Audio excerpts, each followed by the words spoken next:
Dave Jacobs, thank you so much for jumping on this Zoom call and spending some time with me today. I have been, I'll say a fan. I have been a longtime fan. Fan. I'm going to say a fan. I have listened for the last few years to the 200 Churches podcast, and you're obviously well connected with Jeff and Johnny, the hosts of that podcast, and you've been a guest. I think they on the website, they have like a whole section called the Dave Jacobs Files. I think there's a whole section. I can't believe this. They told me that in all the years they've been doing this, they have no single individual that's been on the show more than me. And like, they've had some heavy hitters. I mean, just like some great guys. And so I'm always making fun of them as, really, you can't do any better than me? And they just say, no, Dave, and stuff. Yeah, they're great guys. I don't think there's it's hard to find a better podcast other than yours that is out there, like them. They do such a great job. Job. I have learned a ton listening to that podcast over the years, and and of course I've grown familiar with you and your work over the years as you've been a guest on their podcast so many times. So I really appreciate you taking the time with me today. Specifically, I want to talk about. We're going to talk about communication, but the reason we're going to talk about communication is because I recently read your most recent book, which is called Second Thoughts. It's got a subtitle to it. Do you remember the subtitle? You can read it. 100 Things Small Church Pastors Need to Reconsider. I even had to look, because like I finished it like over a year ago, and I, kind of forget now. What was that book about? Yeah. So, it's a fantastic book. I have read all 100 things, 100 chapters. I haven't read many books that are 100 chapters long. Fortunately, every chapter is just a few pages. It's very bite-sized. It's super practical. But one of the things that struck me, and we're, as we record this, we're right in the middle of coronavirus, COVID-19. And one of the things that kind of occurred to me as I was reading it is that churches are often having a much more difficult time with communication. Big churches will have like a communications department or communications professional, communications team leader, somebody who's responsible for sending out emails and doing social media and calling people and making sure everyone knows what's going on. In small churches, it's the pastor. The pastor is the one that's responsible for the communication. And there are so many different things that need to be communicated right now, whether it's just logistics, sometimes it's vision, sometimes it's, it's personal stuff that needs to be communicated. And so I'm going to start with a quote that I'm going to read from the book. And I love this. I highlighted this. It says, "In the absence of information, people will come to their own conclusions. And often the conclusions they come to are the ones that we do not want them to come to." So I'm going to guess that you have some experience in that. And that's part of the reason why that has come up as something that was worth 100 things to rethink. And the chapter is called, let me just make sure I got it correct here. The chapter that this one is called is Reconsider How Well You Think You Communicate. Yeah. So based on that little setup there, what would you say to the pastor who may think that he's communicating well, or maybe is struggling with communication during coronavirus, during COVID-19, or maybe just struggling with communication in general? How would you coach us through that? Well, the first thing I'd want to find out is, do you think you're a good communicator? Most pastors are going to say, yes, I'm a good communicator. And then I want to find out, what do you base that on? I mean, have you been told by your spouse? Have you been told by your volunteer staff, your leadership team, good communicator? I think we're better than we are, and it's kind of like, how do you know? If you don't have a preaching coach, how do you know that you're a good communicator? If you don't have, you're a coach, and so you understand the role of a coach. How do you know that you're communicating, well? Because people typically aren't going to come up and say, you suck at communicating, but what I have found out. But they might say that you suck at preaching. So they might say that. That's always fun to hear too. But it's kind of like, typically pastors think they're better at certain things than they really are. And it's not like that they're living, in some fantasy world and stuff. We just we'd like to think that we're communicating better than we are. And so I would begin by finding out, do you think you're a good communicator? What are the different areas that you typically have to communicate in? Are some of those areas, are you more effective in communicating than others? Like you might have some, let's say, outreach event coming up, so you're communicating that kind of thing. That's different than, let's say, communicating vision in your church. That's different than maybe communicating an upcoming agenda that you're going to have in a leadership team meeting. Are you better at some communication than others? And so, we have to kind of start there. Where do you think, you're at? Let me just ask you, how do you feel? You've got all this experience of leading in churches and pastoring churches. How would you, describe your own skills as being a communicator? I would say that I typically think that I've communicated. I think that I've communicated better than I have. I'm a talker. I'm also a verbal processor. So a lot of times I have to overtalk to get to the point that I actually want to make. And while I have said a lot, I've probably said a lot that didn't necessarily need to be heard. And sometimes the things that I really wanted to be heard got lost in the processing. In terms of written communication, in terms of strategic communication, I actually think I'm pretty solid at that. I think I'm pretty good at planning what needs to be said, when it needs to be said, and trying to communicate to people in a timely manner, in a timely way. But sometimes, like I said, because I'm a verbal processor, I will say a lot more without saying exactly what I need to say sometimes. So I think that's something that for me, I know I can personally struggle with. Like even right now, I'm verbally processing the answer to that question. I think that's where, as pastors, we get into trouble. It can even be in our preaching. We assume that a half-hour sermon is going to be more effective than a 20-minute sermon. Not necessarily. And so the more words we use in attempting to communicate, the greater chance there is that we're going to sabotage what we're trying to communicate.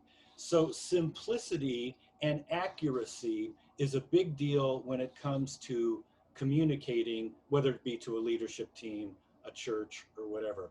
I actually like to encourage pastors, if they're brave enough, to every once in a while, survey their top leaders, some of their people, to find out in some kind of objective kind of way how they feel we do in communicating. Do you feel I use too many words? How often are you not exactly sure what it is I'm getting at? See, our problem as pastors and communicators is that typically we have been sitting around thinking of things for a while and chewing on what it is we want to communicate.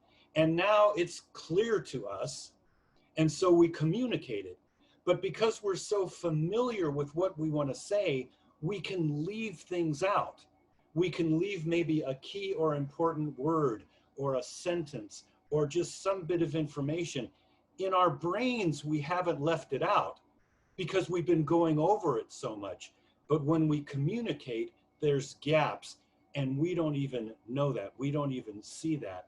And so we have to go into communicating realizing that our listeners are automatically at a disadvantage because we're throwing something at them that we've been working on for a while. Does that make sense?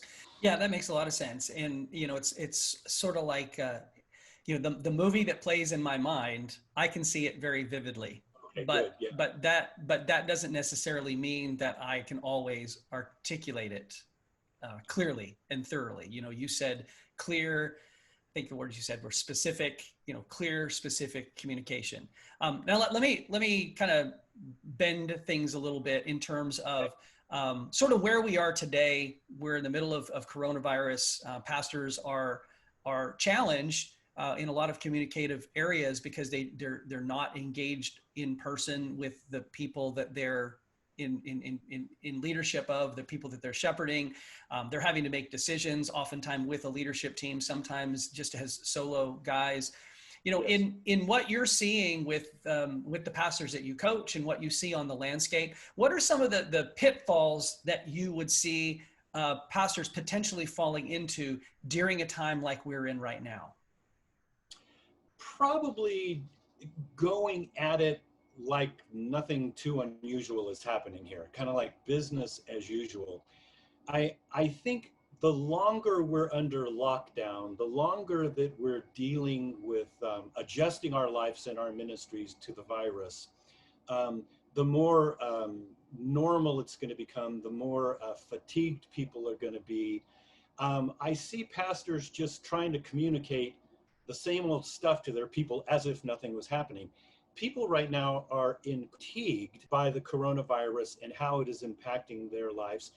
Some of your people that you work with, they're living in areas where they're being impacted more than in other areas. I live in Southern Oregon, and we've been doing, pretty well in Southern Oregon. So there's not, I mean, we're wearing masks when we go outside, and, we're doing all the social distancing, things.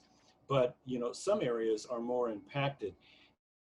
People, I think they need to see from their pastors that we're going to be okay.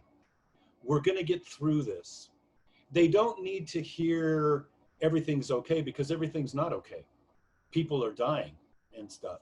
But they need to hear from us, we will get together. We will get through this together as a church. And so if that means we need to communicate that kind of pastoral love and care and reassurance to our people, that's one of the things that we need to communicate. I think we also need to communicate to them why some of the things we're doing to adapt are good, maybe even good enough, maybe even better than what we were doing before. To reassure them that having a Zoom meeting, a Zoom prayer meeting is good enough. To have a leadership team meeting that's a Zoom. To have, a limited number of people show up to our building for a service, that's okay. For them to hear us say time after time after time, it's okay, this is okay, we're going to be okay, we're going to get through this, let's hold together. I think that is what people need to hear during a time of crisis such as we're experiencing right now. Yeah, I mean, it's one of the biggest challenges is that things are changing on a daily basis, right? Oh my gosh, so right, yeah. We don't really know where we're going to end up here. We don't really know where the plane is going to land. We're in just it's been an interesting journey, to say the least. And I don't know if you feel the same way that I do. I'm grateful at this particular point to not have the pressure of pastoring a church through this, although I'm trying to pastor pastors who are going through this and trying to be empathetic to their cause. I had one pastor that I'm working with share with me that he's in such a challenging situation because he's got about half the people in his church that are very, very fearful, and I think the words that he used were they think that coronavirus is going to turn into flesh-eating disease and everyone is going to die, and then the other half of the and the other half of the congregation is saying it's just a conspiracy. There's no disease, right? And no one's in the middle except for him, who's trying. He's trying to steer the ship in the middle and communicate to both sides of the congregation with differing opinions and trying to bring unity. On that note, let's talk about unity for a second. Unity for us at Assist Church Expansion, unity is one of our key values. We're really trying to help churches stay unified and work through transition in a unified manner. Right. In what ways would you coach a pastor to use his communication gift, to use his communication platform in terms of bringing unity and maintaining unity in a church that might have groups of people or factions that are feeling different ways about the situation? Yeah, and that is probably, I think right now I'm coaching 50 pastors either once a month or twice a month. You pick the denomination. I am either working with them or have worked with them. And so what I'm running across is that very same thing. I think it was yesterday I was talking to a pastor saying, in my church, I've got people, this was a Presbyterian pastor, and he said, in my church, I've got those on the far right saying this is all stupid and made up. And this is a conspiracy, and they're gonna, inject us with a chip once we get the vaccine. And then the other part of his church are on the far left, that, you're not even a Christian unless you're willing to wear a mask, and just all, and here's this poor pastor right in the center. Most churches, most pastors are in that in-between part. It's nice if your church is 100% on the right, that's easy. If your church is 100% on the left, that's easy, that's no problem. What the problem is most churches, it's a mix. So the pastor has to figure out a way to communicate and teach and train his people about how to love each other when you disagree about significant, important things, and not be afraid to really call it out as it is. In other words, if you have to say, I know that some of you think that Donald Trump has been the best president ever, and some of you think he's been the worst president ever. How do we dwell together in unity when we have such strong feelings about stuff like that? And just call it out and talk about it and teach about it. I'm very concerned with not just the corona, but everything's going so crazy in our country. Corona is huge, but it's one of many divisive kind of topics that are hitting the church. How do we teach? How do we train? How do we encourage? How do we model to our people loving and agreeing to disagree, respecting the other person's opinions without feeling like we have to agree or attack? This is a big deal going on right now. I think that first, the pastor has to get firm in his or her mind that I'm going to try and be a peacemaker as the pastor of the church. Then somehow, how can I pass that value on to my key leaders? And then how can it be passed on to the normal people in our church? How can we come out of this time a stronger church, a church that loves one another more, and a church that is comfortable with having differences of opinion, even strong differences of opinion over extremely important subjects and topics? Corona is just one of them. You and I could probably rattle off 10 things that, Christians fight about, and it would be easy. We got to figure out a way how to live together and respect and love and honor people that we disagree with.